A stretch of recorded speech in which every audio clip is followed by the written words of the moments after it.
ज्योति। लेखक चारुचंद्र बंदोपाध्याय। ज्योति शीघ्र आ।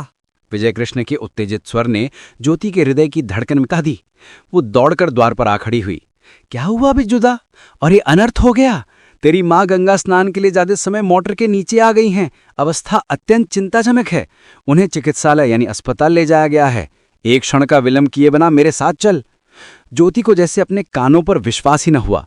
माँ, उसका एकमात्र सहारा, उसका संपूर्ण संसार। रुलाई में टूटकर वो आर्तनाद कर उठी। क्या सर्वनाश हो गया! अब क्या होगा बिजुदा? क्या मां बच पाएंगी? शीघ्रता से घर की बूढ़ी सेविका को गृह रक्षा का दायित्व सौंपकर 18 वर्षीय ज्योति अपने पड़ोसी विजय कृष्ण के साथ एक किराए की गाड़ी में बैठकर निकल पड़ी। ज्योति की मां अत्यंत अल्पायु में ही विधवा हो गई थी। उनके पति एक व्यापारिक कार्यालय में सामान्य वेतन पर कार्यरत थे। पैतृक आवास और कंपनी के कुछ साधारण निवेश पत्र ही उनकी कुल जमा पूंजी थी, जिसे छोड़कर ज्योति के जन्म के कुछ समय पश्चात ही वे परलोक से धार गए। उस निर्धन विधवा ने न जाने कितने कष्टों में, कितने अभावों और आधे पेट भोजन करके ज्योति का पालन पोषण किया था। ये संपूर्ण मोहल्ला जानता था। मां का एकमात्र भ्राता कोन्नगर में टिकट संग्रहकर्ता यानी कि टिकट कलेक्टर था। वह मास में 1-2 बार आकर अपनी बहन और भांजी का कुशलक्षेम पूछ लिया करता था। ज्योति देखने में अत्यंत सुदर्शन और लावण्यमयी थी, मानो शरद ऋतु के चंद्रमा की कोई स्निग्ध और शीतल किरण हो। मोहल्ले की कन्या पाठशाला में वह शिक्षा ग्रहण करने के साथ साथ सिलाई और संगीत में भी अद्भुत निपुणता प्राप्त कर रही थी। पड़ोसी विजय कृष्ण यद्यपि जाति से शौंडिक थे, किंतु इस ब्राह्मण परिवार के साथ उनके वर्षों पुराने और प्रगाढ़ संबंध थे। विजय के पितामह के समय से ही दोनों परिवार पड़ोस के नाते एक दूसरे से आत्मीयता की डोर में बंधे हुए थे। ज्योति ने जन्म से ही विजय को दादा कहकर ही पुकारा था, अतः आज संकट की इस घड़ी में उसने विजय को परम विश्वसनीय और अपना रक्षक मानकर उसका हाथ थाम लिया। किराए की वो गाड़ी जब नगर के शोर शराबे को पीछे छोड़कर निर्जन पथ पर बढ़ चली तो ज्योति के मन में खटका लगा। उसने खिड़की से बाहर झांकते हुए अत्यंत धीमे और कांपते स्वर में पूछा, बिजुदा, मुझे ये कहाँ ले आए? देखो ना, ये तो चिकित्सालय नहीं है। यहां तो कोई जनमानस भी दिखाई नहीं दे रहा। बताओ ना बिजुदा, माँ कहाँ है? विजय ज्योति को काशीपुर की एक विशाल बागान बाड़ी में ले आया। चारों ओर प्राचीन वृक्षों का झुंड और एक दम घोंटू निस्तब्धता व्याप्त थी। उस भवन के विशाल आकार को देखकर पहले तो ज्योति को लगा कि कदाचित यही कोई बड़ा अस्पताल होगा। विजय उसे ऊपर ले गया और एक बड़े कक्ष के फर्श पर बिछी कालीन या फरस पर बैठने को कहा। कक्ष के एक कोने में केरोसिन का एक उज्जवल लैंप जल रहा था। एक ओड़िया सेवक के अतिरिक्त वहां और कोई भी दिखाई न दिया। उस विशाल अट्टालिका की वो प्रेत वादित नीरवता ज्योति को धीरे धीरे भयभीत करने लगी। उसने अत्यंत कांपते कंठ से अपने साथी से प्रश्न किया, बिजुदा, यहां तो कोई भी नहीं है। मां कहाँ है? विजय ने अपने अधरों के कोने में एक कुटिल मुस्कान छिपाते हुए कहा, अरे घबरा क्यों रही है? ये चिकित्सालय के बाहर का कक्ष है। तेरी माँ कुछ ही दूरी पर दूसरे भवन में है। मैंने संदेश भेज दिया है। अभी चिकित्सक बाबू आकर तुझे माँ के पास ले जाएंगे। तू शांति से बैठ, मैं उन्हें बुलाकर लाता हूँ। ये कहकर विजय तीव्र कदमों से नीचे उतर गया। कुछ ही क्षणों के पश्चात बाहर एक मोटर का गर्जन सुनाई दिया। वो गाड़ी ठीक उसी भवन के सम्मुख आकर रुकी। अगले ही पल लकड़ी की सीढ़ियों से भारी जूतों की चरमराहट ऊपर की ओर आने लगी। ज्योति का हृदय किसी अनजानी आशंका से तीव्र गति से धड़कने लगा। सीढ़ियों से जो युवक कक्ष में प्रविष्ट हुआ वो अत्यंत सुदर्शन था। उसकी आयु लगभग 20-22 वर्ष के समीप रही होगी। उसने शरीर पर चूड़ीदार पायजामा और करीने से चुनी हुई ढाकाई धोती धारण कर रखी थी। पैरों में नक्काशीदार लपेटा जूता और कंठ में अभिजात्य के प्रतीक के रूप में एक ढाकाई चादर लिपटी हुई थी। उसके आते ही संपूर्ण कक्ष बहुमूल्य इत्र की तीव्र सुगंध से महक उठा। उसे देखते ही ज्योति व्याकुल होकर उठ खड़ी हुई। आशा की एक क्षीण किरण देख उसने प्रश्न किया, क्या आप ही चिकित्सक डॉक्टर बाबू हैं? माँ कहाँ हैं? वे कैसी हैं? मुझे कृपा करके माँ के पास ले चलिए ना। युवक ज्योति की बात सुनकर मंद मंद मुस्कुराने लगा। वो ज्योति के उस अप्रतिम सौंदर्य को देखकर कुछ मंत्रमुग्ध सा हो गया था। उसने कहा, अरे मैं तो तुम्हारी माँ के विषय में कुछ भी नहीं जानता। क्या वे भी यहां आई हैं? खड़ी क्यों हो? बैठो। ये कहकर उसने ज्योति का हाथ थाम लिया और एक प्रकार से हठपूर्वक उसे कालीन पर बैठा दिया और स्वयं भी उसके समीप ही बैठ गया। ज्योति के पैरों तले की भूमि जैसे खिसक गई। वो हाहाकार कर उठी, तो क्या आप चिकित्सक नहीं हैं? माँ की तो मोटर दुर्घटना हुई है, उन्हें औषधालय ले गए हैं। बिजुदा ने तो कहा था कि वे मुझे माँ के पास ले जा रहे हैं, इसीलिए यहाँ लाए। तो क्या ये चिकित्सालय नहीं है? मुझे वो कहाँ ले आया है? ये कहकर ज्योति फपक फपक कर रोने लगी। ज्योति जितना अधिक रुदन और विलाप करने लगी, वो युवक उतना ही उसके समीप आने का प्रयास करने लगा। ज्योति ने जब संकट को अत्यंत निकट पाया तो वो सुध-बुध होकर दिशाहीन भाव से चीखने लगी, ओह पिताजी, मेरी रक्षा कीजिए, कोई बचाओ, बचाओ। ज्योति के उस गगनभेदी आर्तनाद और करुण पुकार से परिस्थिति को बिगड़ते देख वो युवक घबराकर शीघ्रता से कक्ष से बाहर निकल गया। रात्रि के 9 बज चुके थे। नीचे के एक कक्ष में विजय अत्यंत उद्विग्न होकर प्रतीक्षा कर रहा था। अपने मित्र को इस प्रकार असमय कक्ष से बाहर आते देख उसने विस्मय से पूछा, क्यों हैं? इतनी शीघ्र वापस क्यों आ गए? पसंद तो आई ना? अत्यंत कुलीन और संभ्रांत परिवार की कन्या है, अभी अविवाहिता है। युवक ने क्रोधित होकर उत्तर दिया, पसंद की बात छोड़ो, ये तुमने कैसा अनर्थ का डाला है बिजू? क्या मुझे बंदीगृह जेल भेजना चाहते हो? छल कपट करके ऐसे भले घर की एक सुशील कन्या को उठा लाए हो, इसे तनिक भी क्षति पहुंचाई तो अंततः तुम और मैं दोनों ही काल कोठरी की हवा खाएंगे। यह अत्यंत संकटपूर्ण और भयावह खेल है। विजय इतनी सुगमता से हार मानने वाला मनुष्य न था। उसने कुटिल स्वर में कहा, अच्छा, मैं देखता हूं। ये कहकर वो ऊपर की ओर बढ़ गया। ज्योति के कक्ष में प्रविष्ट होकर विजय ने देखा कि वो भय से बुरी तरह कांप रही है। विजय को सम्मुख पाकर ज्योति रुलाई में डूब गई और बोली, बिजुदा, मेरा सर्वनाश करने के लिए तुमने असत्य बोलकर मुझे यहां पहुंचाया। दया करो बिजुदा, मुझे अभी मुक्त कर दो। विजय ने अब स्वर बदलकर उसे समझाने का प्रयास आरंभ किया। उसने प्रलोभन देते हुए कहा कि वो युवक अत्यंत धनवान परिवार का पुत्र है। यदि वो उसकी बात मान लेगी तो ज्योति को फिर कभी अर्थ का अभाव न होगा। उसका संपूर्ण देह स्वर्ण आभूषणों से लज जाएगा। किंतु वो 18 वर्षीय ब्राह्मण कन्या किसी भी प्रलोभन में न आई। उसने विजय के चरण पकड़ लिए और विनती करते हुए कहा, तुम्हारे पांव पड़ती हूं बिजुदा, मुझे घर ले चलो। विजय और उसके मित्र ने जब ये अनुभव किया कि ज्योति को अपने वश में करना नितांत असंभव है तो वे भयभीत हो उठे। उन्होंने यही निर्णय लिया कि ज्योति को इस समय कोलकाता वापस ले जाना ही बुद्धिमानी होगी। किंतु प्रस्थान से पूर्व उन्होंने ज्योति को अंतिम चेतावनी दी और भीषण धमकी दी। यदि उसने कोई शोर मचाया या इस घटना के विषय में किसी को भी तनिक भी जानकारी दी तो उसे अपने प्राणों से हाथ धोना पड़ेगा। इधर ज्योति की मां जब गंगा स्नान से वापस लौटीं तो उन्होंने घर को अंधकार में डूबा पाया। वृद्धा सेविका से उन्हें ज्ञात हुआ कि विजय गाड़ी लेकर ज्योति को न जाने कहाँ ले गया है। मां अत्यंत चिंतित और व्याकुल हो उठीं, क्योंकि विजय के साथ ज्योति कभी एकाकी घर से बाहर नहीं गई थी। वे अत्यंत बुद्धिमती और समझदार थीं, अतः संकट को भांपकर उन्होंने स्वयं को स्थिर रखा और तत्काल कोन्नगर में अपने भ्राता को एक अत्यंत आवश्यक टेलीग्राम भेज दिया। कहानी के अगले दृश्य में उस भव्य जमींदार भवन का परिवेश उभरता है। वहां एक शुभ मुहूर्त में जब जमींदार पुत्र ने ज्योति को देखा तो वह उसके नयन सुखद और अलौकिक सौंदर्य को देखकर मुग्ध हो गया।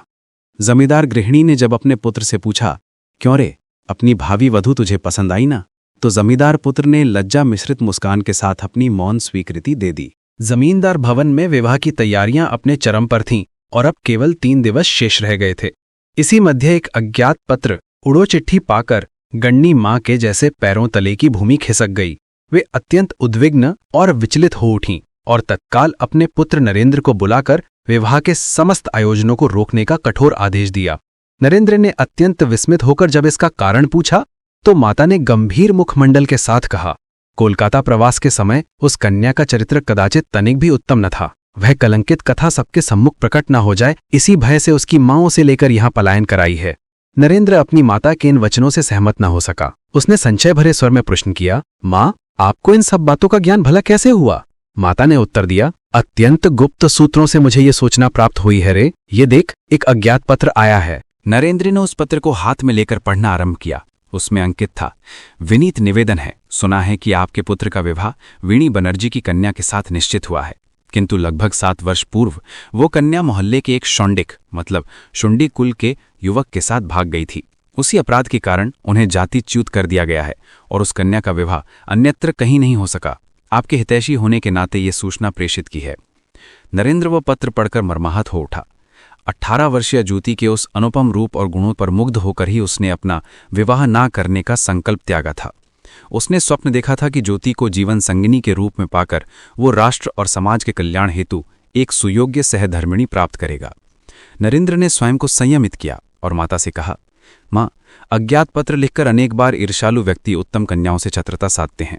केवल इस पत्र के आधार पर एक कन्या का जीवन नष्ट कर देना उचित नहीं होगा। इससे उत्तम यही है कि उसकी माता से प्रत्यक्ष मिलकर सत्य असत्य का बोध किया जाए। माता ने असहमति जताते हुए कहा, भला ऐसा भी कहीं होता है? अपराध करने के पश्चात क्या कोई उसे स्वेच्छा से स्वीकार करता है? नरेंद्र ने तर्कपूर्ण ढंग से उन्हें समझाते हुए कहा कि समस्त संबंधियों और समाज को विवाह की सूचना देने के उपरांत अंतिम क्षणों में पीछे हटने से उनके ही वंश की प्रतिष्ठा धूमिल होगी। उसने यह भी स्मरण कराया कि काशी का हिंदू समाज इस परिवार की अत्यंत प्रशंसा करता है। माता फिर भी पूर्णतः आश्वस्त ना हो सकी। अंततः नरेंद्र ने निर्णय लिया कि वह आज संपूर्ण रात्रि इस विषय पर विचार करेगा। आकाश में आज शुक्ल पक्ष की द्वादशी का चंद्रमा अपनी समस्त कलाओं के साथ उदित हुआ है। रुपहले चंद्र प्रकाश में चारों दिशाएं जैसे स्नान कर रही हों। अपने ही मन में भावी सुख के स्वप्नों में लीन होकर ज्योति ने सुर छेड़ा, चांदनी रात में यह कौन आया? उज्ज्वल नेत्रों से यह कौन मुस्काया? मोहन सुर में धीरे और मधुरता से प्राणों की वीणा पर यह कौन बजाया? सहसा द्वार पर दस्तक की ध्वनि सुनकर ज्योति के गायन का स्वर थम गया। उसे लगा कि कदाचित उसकी मां विश्वेश्वर के मंदिर से आरती दर्शन कर वापस लौट आई हैं। द्वार खोलते ही उसने देखा कि सम्मुख उसका होने वाला स्वामी खड़ा है। लज्जा से रक्तिम होकर उसने शीघ्रता से ऊपर की ओर भागने का प्रयास किया, किंतु नरेंद्र भी उसके पीछे पीछे ऊपर आ गया। नरेंद्र ने अत्यंत धीमे किंतु गंभीर स्वर में पूछा, तुम्हारी मां कहाँ है? ज्योति ने लज्जा और आदर के साथ नरेंद्र को प्रणाम किया और कहा, मां अभी मंदिर से वापस नहीं लौटी हैं। आप कृपा करके किंचित प्रतीक्षा कीजिए, मां अभी आती ही होंगी। नरेंद्र ने अत्यंत गंभीर मुखमंडल के साथ उत्तर दिया, हाँ, बैठता हूं।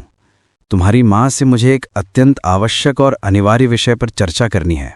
नरेंद्र को इतना विषादग्रस्त और गंभीर देखकर ज्योति के मन में किसी अनहोनी की आशंका जाग उठी। वो उत्कंठित होकर बोली, आप इतने चिंतित क्यों हैं? क्या हुआ है? कृपा कर मुझे बताइए ना। यदि मां के आने में विलंब हुआ तो मैं ही उनकी ओर से आपके प्रश्नों को उत्तर देने का प्रयास करूंगी। नरेंद्र कुछ क्षणों तक उसके निष्पाप मुख की ओर निहारता रहा और फिर अत्यंत करुण स्वर में बोला, मैं जो कहने आया हूं उसे सुनकर तुम्हारे हृदय को अत्यंत पीड़ा होगी, किंतु एक ऐसी सूचना मुझे प्राप्त हुई है जिसकी सत्यता और असत्यता का बोध करने हेतु ही आज मेरा यहां आगमन हुआ है। ज्योति का वो नतमुख मंडल द्वादशी की चांदनी में एक अलौकिक महिमा से दीप्त हो उठा। उसके कंठ स्वर में 18 वर्ष की एक युवती की गंभीरता और लंबे तिरस्कार के अनुभवों से अर्जित एक वज्र जैसी दृढ़ता थी। उसने धीरे धीरे अपना मस्तक ऊंचा किया और नरेंद्र की आंखों में आंखें डालकर देखा। उन आंखों में कोई चपलता ना थी, उनमें केवल सत्य का ध्रुव प्रकाश प्रकाशित था। ज्योति ने शांत किंतु अडिग स्वर में कहा, देखिए, इस अल्पायु में मुझ पर ना जाने कितने ही झंझावात बीत चुके हैं, किंतु एक बात मैं सीना ठोकर कह सकती हूं, मैंने कभी असत्य का सहारा नहीं लिया। छल कपट से जीवन निर्वाह करना मेरे स्वभाव में नहीं है। इसके विपरीत मनुष्यों पर अतिशय विश्वास करके मैं और मां बार बार लांछित और अपमानित हुए हैं।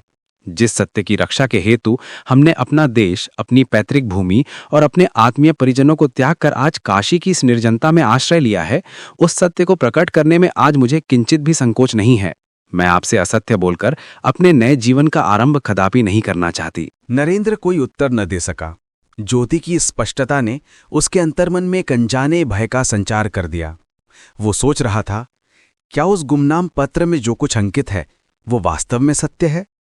क्या कुछ ईर्ष्यालु व्यक्तियों के मिथ्या लांछनों के कारण ही इस संभ्रांत परिवार को अपनी जन्मभूमि त्यागनी पड़ी?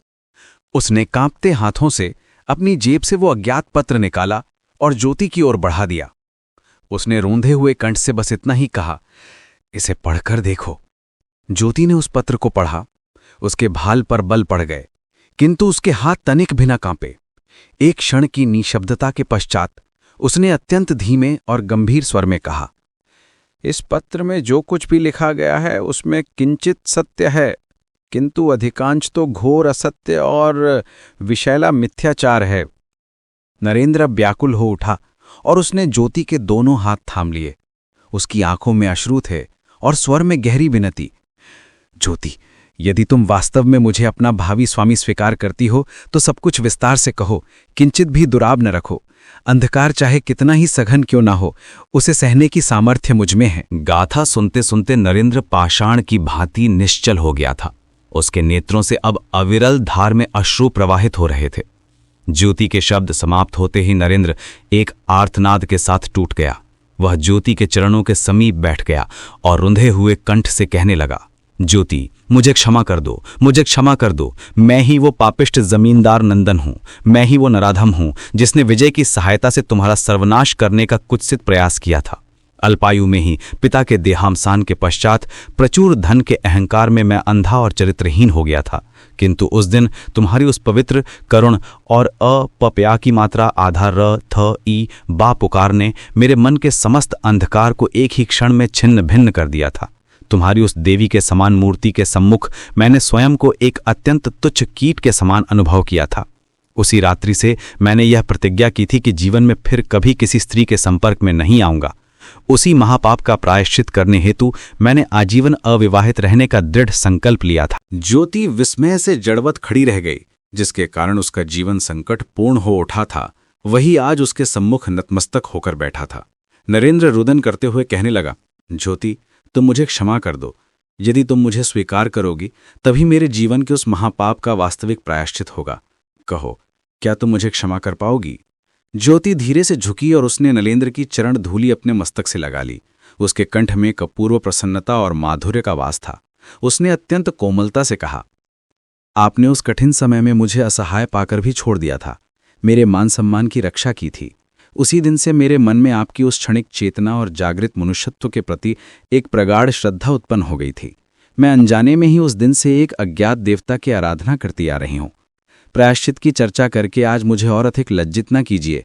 मेरी उस कावी रात्रि का भीषण दुस्वप्न आज आपकी इस महानता के सम्मुख परास्त हो गया। प्रिय दोस्तों, अंत तक साथ रहने के लिए धन्यवाद। कृपया हमें प्रोत्साहित करने के लिए इस वीडियो को लाइक, शेयर और सब्सक्राइब करें। आपका सहयोग ही हमारी सबसे बड़ी प्रेरणा है। धन्यवाद।